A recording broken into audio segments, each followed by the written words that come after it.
Hi friends, வாங்க சூப்பரான ஒரு ரெசிபி பார்ப்போம். ப்ரெட்டு 3 ப்ரெட்டு இருந்துச்சுன்னா இந்த ரெசிபி பண்ண கண்டிப்பாக நீங்கள் மறந்துடாதீங்க. அதுக்கு பார்த்திங்கன்னா 3 ப்ரெட் ஸ்லைஸ் எடுத்துக்கோங்க. அதில் உள்ள ஓரங்கள்லாம் கட் பண்ணிடுங்க. உங்களுக்கு இஷ்டம்னா கட் பண்ணிடுங்க. நான் அப்படியே வெறுமனே செஞ்சுட்டேன். எனக்கு ஓரங்களை கட் பண்ண அவசியம் இல்லை. ஸோ அதனால் செஞ்சுட்டேன் அப்படியே. நீங்கள் செய்யும்போது கொஞ்சம் ஓரங்களை கட் பண்ணால் ரொம்ப நல்லாயிருக்கும்.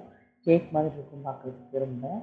பார்த்திங்கன்னா ஃபஸ்ட்டு ஒரு ப்ரெட் ஸ்லைஸை வச்சுட்டு அதுக்கப்புறம் பார்த்திங்கன்னா சுகர் சிரப் இருக்குல்ல, சக்கரை தண்ணி விட்டு அது பார்த்திங்கன்னா கொஞ்சமாக ஊற்றிட்டு அது நல்லா ஸ்ப்ரெட் பண்ணி விட்டுருங்க.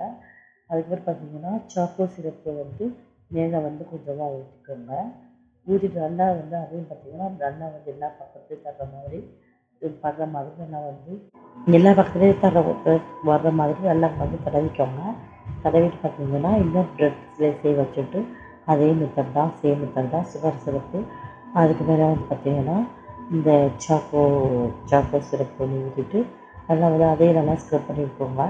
பண்ணிவிட்டு பார்த்திங்கன்னா அதே மாதிரி 3 ப்ரெட்டையும் பண்ணிவிட்டு தேர்டு ப்ரெட் இருக்குது பார்த்திங்கன்னா அதுக்கு மேலேயும் இதே மெத்தட்லேயே செய்யுங்க.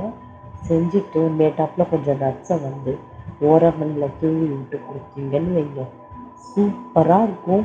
குழந்தைகளுக்கு நம்ம ஹெல்த்தியாக வீட்டிலே பண்ணக்கூடிய ஒரு ஸ்நாக்ஸ் ரெசிபி இது.